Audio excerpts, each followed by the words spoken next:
अगर आप भविष्य में कोई प्रॉपर्टी खरीदना चाहते हैं या फिर बेचना चाहते हैं, या फिर हाल फिलहाल ही कोई प्रॉपर्टी खरीद रहे हैं या बेच रहे हैं, तो ऐसे में आज की हमारी यह वीडियो आपके लिए बहुत ही ज्यादा यूजफुल होने वाली है।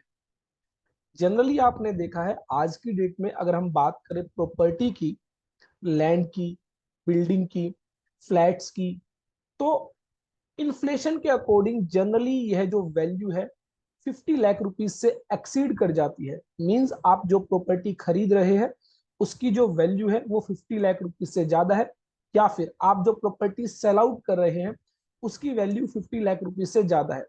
तो ऐसे में टीडीएस डिडक्शन की रिक्वायरमेंट जो है आ जाती है according to income tax. It means जो प्रॉपर्टी आप सेल परचेज कर रहे हैं और अगर उसकी वैल्यू 50 लाख रुपीज या उससे ज्यादा है, तो ऐसे में बायर को जो है टीडीएस डिडक्ट करना होता है from the payment to be made to the seller. जो सेलर को जो पेमेंट की जानी है उस पेमेंट से वह टीडीएस डिडक्ट किया जाता है। आज की हमारी इस वीडियो में हम बात करेंगे टीडीएस से जुड़ी वो सभी इंपॉर्टेंट एस्पेक्ट्स जो regarding sale of immovable property में काम आते हैं। तो सबसे पहले अगर हम बात करें, अगर कोई भी प्रॉपर्टी जिसकी वैल्यू 50 लाख रुपीज या उससे ज्यादा है, अगर उसकी सेल परचेज की जा रही है तो वहां पर जो है टीडीएस डिडक्ट करने की रिक्वायरमेंट होती है। चाहे वो रेजिडेंशियल प्रॉपर्टी है, कमर्शियल प्रॉपर्टी है या फिर इंडस्ट्रियल प्रॉपर्टी है। एक रिलैक्सेशन यहाँ पर दी गई है, अगर एग्रीकल्चर लैंड जो है, एग्रीकल्चर जो है लैंड की सेल परचेज की जा रही है, तो वहां पर टीडीएस डिडक्शन की बात नहीं होगी। तो एग्रीकल्चर लैंड के अलावा जितनी भी तरह की प्रॉपर्टी है, रेजिडेंशियल, कमर्शियल, इंडस्ट्रियल, अगर 50 लाख रुपीज या उससे ज्यादा की वैल्यू है और सेल परचेज की जा रही है, तो वहां पर बायर को टीडीएस डिडक्ट करना होगा। तो मिस्टर वाई यहाँ पर बायर है और वो क्या कर रहे हैं, वो 50 लाख रुपीज की एक प्रॉपर्टी परचेज कर रहे हैं मिस्टर एक्स से। एक ऑफिस है मिस्टर एक्स का जो वो मिस्टर वाई को जो है सेल कर रहे हैं। तो 50 लाख रुपीज पर कितने परसेंट का टीडीएस डिडक्ट किया जाएगा? 1% का। तो इट मींस 50,000 रुपीज की पेमेंट मिस्टर वाई क्या करेंगे, एज ए टीडीएस डिडक्ट कर लेंगे। और जो बैलेंस पेमेंट है 49,50,000 रुपीज, ये पेमेंट मिस्टर एक्स को कर दी जाएगी। और 50,000 रुपीज का जो टीडीएस डिडक्ट किया गया, इसका क्या होगा, मिस्टर वाई इसको जो है सेंट्रल गवर्नमेंट के अकाउंट में डिपॉजिट कर देंगे। और जो है मिस्टर एक्स जब अपनी इनकम टैक्स रिटर्न फाइल करेंगे तब उसका क्रेडिट जो है वो ले लेंगे। अब बात आई गवर्नमेंट ने टीडीएस क्यों जो है इंट्रोड्यूस किया on sale purchase of immovable property. Government ने देखा कि जो इमूवेबल प्रॉपर्टी की जो सेल परचेज होती है उस पर जो है बहुत ज्यादा टैक्स की चोरी की जाती है। जो सेलर है वो अपनी सही वैल्यू जो है वो डिक्लेयर नहीं करता है रिटर्न ऑफ इनकम में, और कई बार तो डिक्लेयर ही नहीं करता है। तो ऐसे में अगर टीडीएस की रिक्वायरमेंट रहेगी तो बायर जो टीडीएस डिडक्ट करेगा, गवर्नमेंट को दो फायदे होंगे। एक तो एडवांस में टैक्स रिसीव हो जाएगा। सेकेंडली अब मिस्टर एक्स क्या करेंगे, अब वो जो ट्रांजेक्शन है उसको रिपोर्ट करेंगे अपनी रिटर्न ऑफ इनकम में। अगर वो उनकी बिजनेस इनकम है तो वो बिजनेस इनकम डिक्लेयर करेंगे। अगर वो कैपिटल गेन हेड में इनकम है तो कैपिटल गेन हेड में प्रॉफिट या लॉस जो भी होगा उसको डिक्लेयर करेंगे। अब यहाँ पर कहा गया कि कोई भी व्यक्ति, चाहे वो इंडिविजुअल है, एचयूएफ है, कंपनी है, एओपी है, बीओआई है, फर्म है, अगर वो सेल कर रही है, क्या सेल कर रही है, immovable property. Immovable property means land, building और पार्ट ऑफ द बिल्डिंग। तो ये सब क्या मानी जाएंगी, इमूवेबल प्रॉपर्टी। अगर आप कोई फ्लैट सेल कर रहे हैं, अगर आप कोई फ्लोर सेल कर रहे हैं, अगर आप कोई ऑफिस सेल कर रहे हैं, अगर आप कोई बिल्डिंग सेल कर रहे हैं, अगर आप कोई प्लॉट सेल कर रहे हैं, तो वो सब क्या है, इमूवेबल प्रॉपर्टी। ये इमूवेबल प्रॉपर्टी एग्रीकल्चर लैंड नहीं होनी चाहिए। तो ऐसे में इस इमूवेबल प्रॉपर्टी की अगर transfer value, sale value 50 lakh rupees या उससे ज्यादा है, तो जो बायर है, जो ट्रांसफरी है, वो क्या करेगा, 1% का टीडीएस डिडक्ट करेगा from the payment of the seller, from the payment of the transfer. और यह 1% का टीडीएस सेंट्रल गवर्नमेंट अकाउंट में डिपॉजिट कर देगा। टीडीएस कब डिडक्ट नहीं करना है। अगर जो सेल वैल्यू है वो 50 लाख रुपीज से कम है तो बायर को टीडीएस डिडक्ट करने की रिक्वायरमेंट नहीं है। अब गवर्नमेंट ने देखा कि लोग क्या करने लग गए कि वो 50 लाख रुपीज से कम की सेल वैल्यू डिक्लेयर करने लग गए ताकि जो बायर है वो टीडीएस डिडक्ट ना करे। तो गवर्नमेंट एक और नया प्रोविजन लेके आई कि हम क्या करेंगे, इसको कंपेयर करेंगे स्टैंप ड्यूटी वैल्यू से। स्टैंप ड्यूटी वैल्यू वो वैल्यू होती है जो आपको प्रॉपर्टी के रजिस्ट्रेशन के लिए जो है गवर्नमेंट को पे करनी होती है। सेंट्रल गवर्नमेंट या स्टेट गवर्नमेंट की जो है अथॉरिटी होती है और वहां पर आप क्या करते हैं, स्टैंप ड्यूटी वैल्यू पे करते हैं, स्टैंप ड्यूटी पे करते हैं, तभी आपकी जो प्रॉपर्टी है आपके नाम से रजिस्टर की जाती है। तो ऐसे में कहा कि अगर stamp duty value 50 lakh rupees या उससे ज्यादा है और सेल वैल्यू आपने क्या किया, सेल वैल्यू आपने जो है 50 लाख रुपीज से कम रखी, तो भी हम क्या करेंगे, टीडीएस डिडक्ट करने की रिक्वायरमेंट जो है वो बायर पर जो है रखेंगे। दैट मीन्स बायर को क्या करना होगा, टीडीएस डिडक्ट करना होगा। तो गवर्नमेंट ने साफ साफ कहा कि आपकी सेल वैल्यू और स्टैंप ड्यूटी वैल्यू जब दोनों ही 50 लाख रुपीज से कम होंगी तो आपको जो है टीडीएस डिडक्ट नहीं करना। अगर दोनों में से कोई भी एक वैल्यू, चाहे सेल वैल्यू चाहे स्टैंप ड्यूटी वैल्यू, या फिर जो है दोनों ही 50 लाख रुपीज से ज्यादा हो गई तो आपको टीडीएस डिडक्ट करना ही होगा।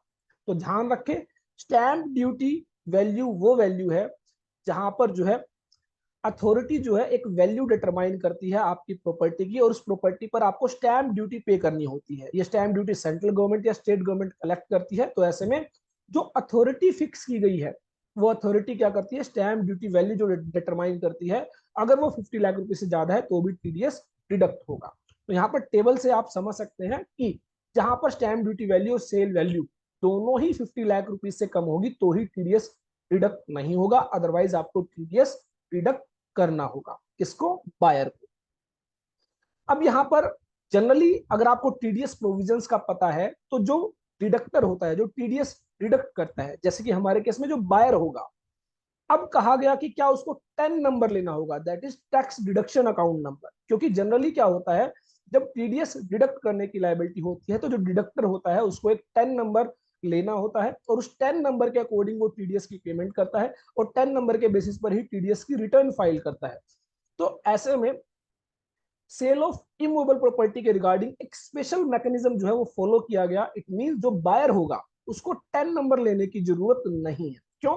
क्योंकि सेल ऑफ इमूवेबल प्रॉपर्टी जो है जनरली आप देखेंगे बहुत कॉमनली जो है हर आम आदमी जो है सेल परचेज ऑफ प्रॉपर्टी से जुड़ा हुआ है। अगर ऐसे में आम आदमी जो है 10 नंबर लेने लग गया, उसकी कंप्लायंसेस करने लग गया, तो अपने आप में ये बहुत ही जो है कॉम्प्लिकेटेड हो जाएगा। तो गवर्नमेंट ने कहा कि आपको 10 नंबर लेने की जरूरत नहीं है।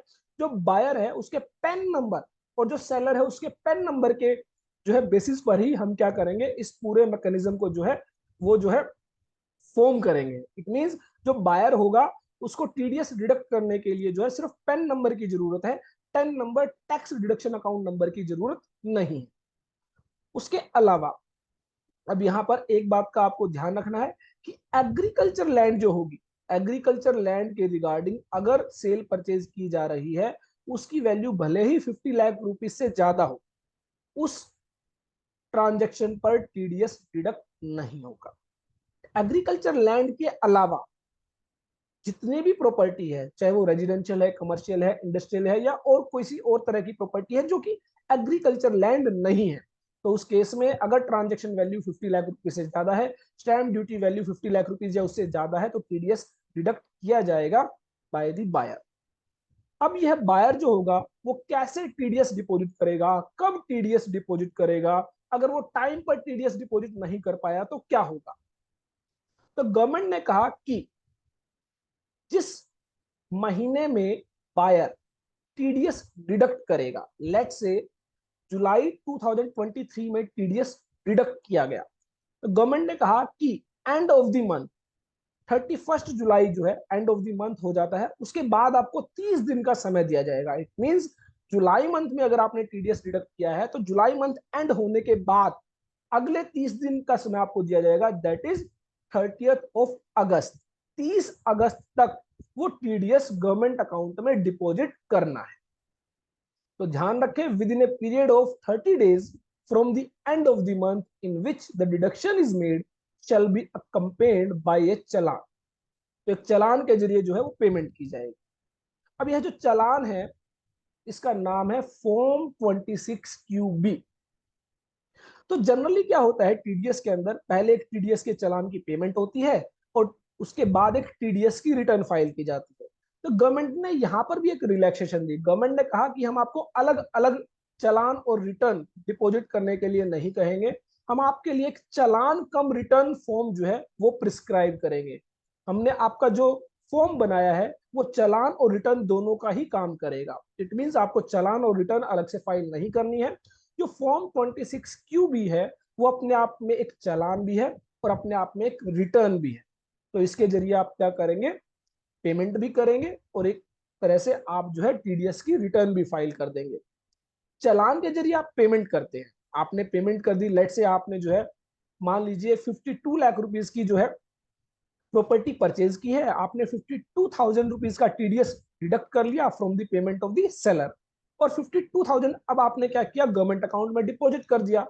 लेकिन सिर्फ पेमेंट से गवर्नमेंट को यह नहीं पता चलता कि आपने किस व्यक्ति का टीडीएस डिडक्ट किया। तो इसके लिए गवर्नमेंट क्या कहती है, आप एक रिटर्न फाइल कीजिए, उस रिटर्न में हमें बताइए कि आपने क्या ट्रांजेक्शन की, किसके साथ ट्रांजेक्शन की, जो सेलर है उसका पेन नंबर क्या है, उसका एड्रेस क्या है, आपने जो प्रॉपर्टी परचेज की है उसका एड्रेस क्या है, और आपने जो अमाउंट पे की है वो कितनी अमाउंट है, उस पर कितना टीडीएस डिडक्ट किया है। तो ये सभी बातें रिटर्न में जो है आपको गवर्नमेंट को बतानी होती है। तो चालान कम रिटर्न फॉर्म जो है 26QB जो फॉर्म है वो प्रिस्क्राइब किया गया। तो यहां पर स्टेटमेंट या फिर रिटर्न फाइलिंग की अगर हम बात करें तो वो भी अपने आप में क्या टाइम हो जाता है, 30 days from the end of the month in which TDS deducted. It means चालान और रिटर्न दोनों एक ही फॉर्म है, तो दोनों के लिए एक ही ड्यू डेट दी गई है कि जिस महीने में आपने टीडीएस डिडक्ट किया है उसके एंड होने के बाद अगले 30 दिनों के अंदर आपको वो चालान कम रिटर्न फॉर्म जो है वो फाइल करना है, टीडीएस की पेमेंट करनी है। अब अगर आपने टाइमली इसको फाइल नहीं किया तो क्या होगा, अगर आपने टाइमली इसको फाइल नहीं किया तो आपको 200 रुपीज पर डे की जो है लेट फीस पे करनी होगी। जितना डिले आप करेंगे, लेट से आपने 5 डेज का डिले किया तो दैट मीन्स आपको 1000 रुपीज जो है लेट फीस पे करनी होगी for late filing of form 26QB। तो ऑलरेडी मैंने आपको टाइम लिमिट बता दी है, 30 days from the end of the month in which TDS is deducted. अगर इस